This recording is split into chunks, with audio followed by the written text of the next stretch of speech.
Hey, everybody, good morning, and how are you all today?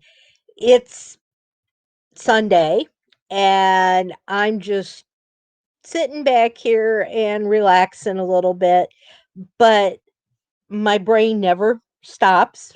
It's always working, and so I decided to jump on here and have a little chat. Something that a lot of us have been talking about lately, and that I think is really important, is our health and how we run our businesses. And I'm not talking about being a health and wellness coach. I'm not that by any means. I will leave that to everybody else out there that knows a whole lot more about health and wellness than I do. But I know what it feels like to try to run a business when you have health and wellness issues. And I was talking with someone in one of my programs that I'm in the other day about working with women who have chronic illnesses. You all know that that's my shtick. I work with people who have chronic illnesses. But this other woman was saying to me, but why don't you take it back a step and let people that maybe don't really think they have a chronic illness, or maybe don't think their issues are important enough, they might also get some value out of some of the things that you talk about. So today I wanted to just open things up and have a conversation about how we work and how we take care of everything that's going on in our lives. And I think it's important first to acknowledge that for most of us, since the beginning of the year, it's not been easy or easier for us to be a solopreneur or an entrepreneur or someone who's running a successful business, even if it's a business based out of your home.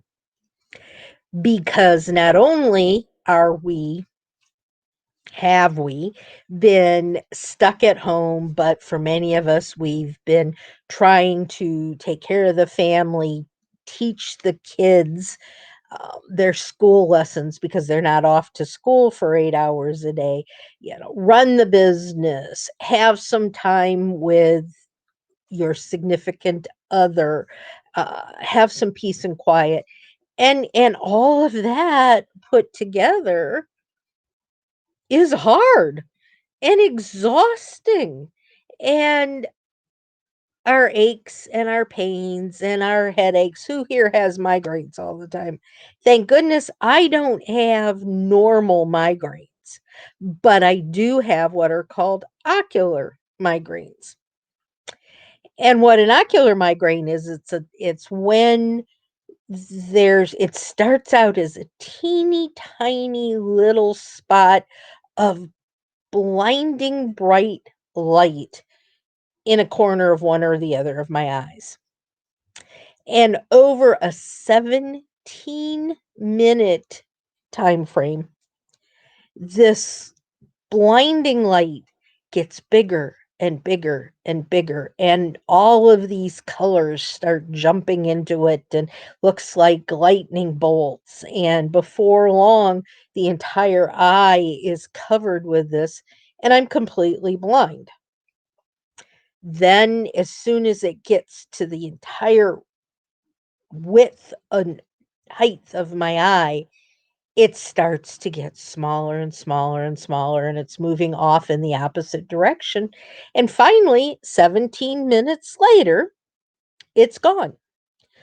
But for that 17 minutes, I cannot see. I'm totally blind. All I can do is sit with my eyes closed. And for a couple of hours afterwards, I have stomach aches. I have a headache. I just want to be left alone. and I can't work. I can't see because of that. And that when my life is lived on a computer makes it pretty difficult to run my business.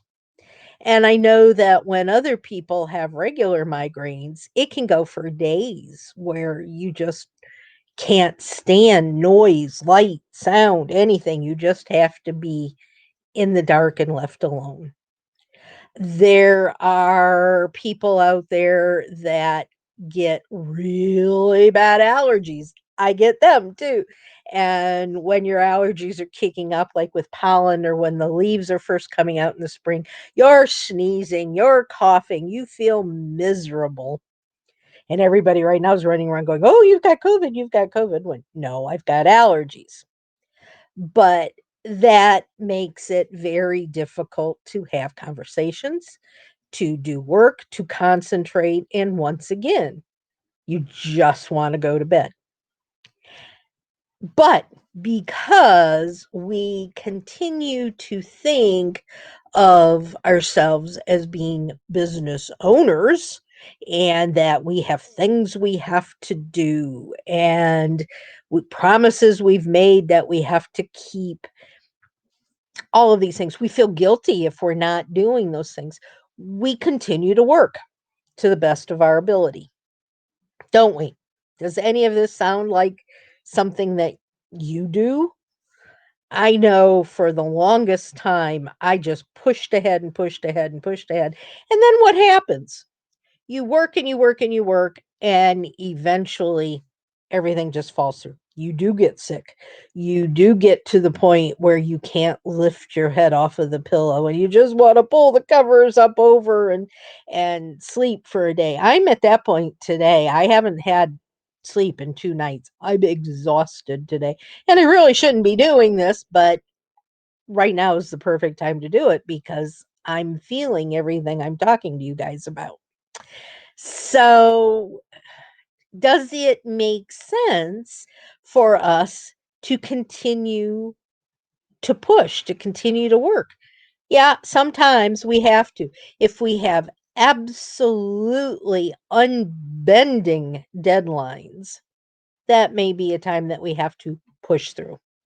If we have just said, well, I've talked to someone, they need this, ask yourself, does it need to be today? Or can I do it tomorrow?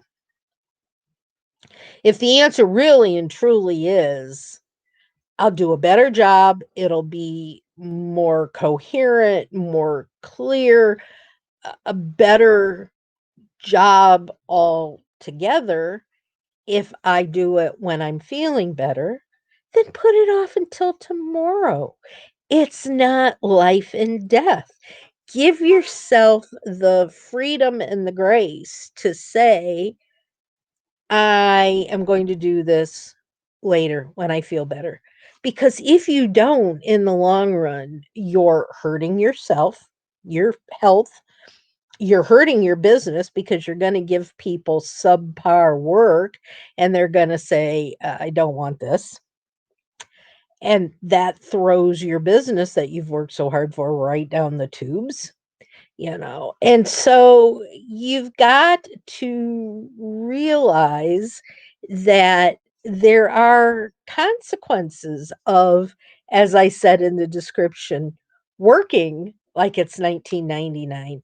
Man, back in 1999, I was flying. I was pushing. I was up from 4 o'clock in the morning until 11 or 12 o'clock at night. I could get by on 3.5, 4 hours of sleep at night, and things were really chugging away. Now, I'm usually in bed at like 8 o'clock at night. Not sleeping. I'm working on my phone and on my tablet, but at least I'm in bed and I'm relaxing and I'm kind of slowing down a little bit, starting to breathe more and get more relaxation in. And then I go to sleep. I'm still up at 5 or 6 o'clock in the morning, but I know that if I work steady until 2 o'clock, it's time for me to take a break. and I stop things for a little while, and I watch a couple of hours worth of TV, or I read a book, or I play games on the computer or something, but it takes my mind away from doing the heavy duty thinking and work of business, and then I can get back to it and work for another couple of hours later. As a consequence of all of this, I have realized recently that if I want my business to continue to be a success and to grow and to thrive more and more and more along the lines, that I need to figure out ways to do this so that, as the saying goes, I'm working smarter, not harder.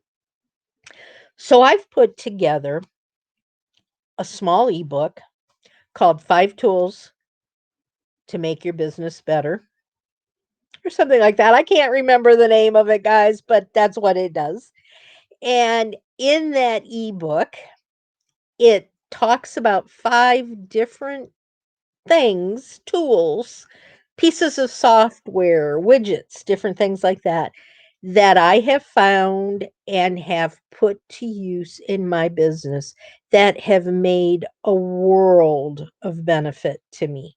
Some of them are automation, some of them are just ways for me to remember things better, just different things like that. But I take it one step farther. Not only do I tell you about these programs and how they have helped me, but in many cases, I've actually created a video for you that shows you how to find them and how to use them so that you can look at the actual items and see how they work, to see whether it might be something that would be of interest to you, that might help you, and that might allow you to have more freedom so that you're not hurting your body, so that you are having more time with family and friends, and your business is still growing and thriving.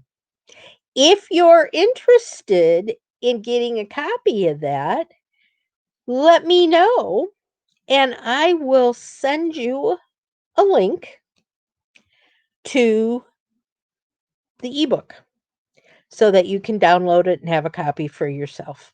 I would love for you to have it. So tell me in the notes tools, and we'll get you a copy. How does that sound, guys? With that, I'm going to go take a nap. So I will talk to you all later. Take care. Have a wonderful Sunday, and I'll see y'all again soon. Bye bye.